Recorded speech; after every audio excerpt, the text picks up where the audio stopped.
పోలీసులు ఎంత స్ట్రిక్ట్గా ఉన్నా హైదరాబాద్లో గంజాయి వాసన గుబాళిస్తోంది. ఎక్కడ పడితే అక్కడ గంజాయి విచ్చలవిడిగా లభిస్తోంది. పోలీసుల కళ్ళు గప్పి గంజాయి ముఠాలు తమ బిజినెస్ను కొనసాగిస్తున్నారు.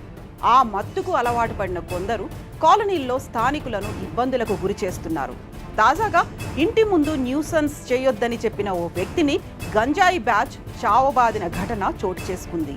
ఇది దిల్సుఖ్ నగర్ సమీపంలో కొత్తపేట ప్రాంతం. ప్రతిరోజు అర్ధరాత్రి కొందరు ఆవారాగాళ్లు గంజాయి తాగుతుంటారు. ఇలా పోకిరీలు గంజాయి సేవిస్తుండటంతో కాలనీ వాసులు ఇబ్బందులు పడుతున్నారు.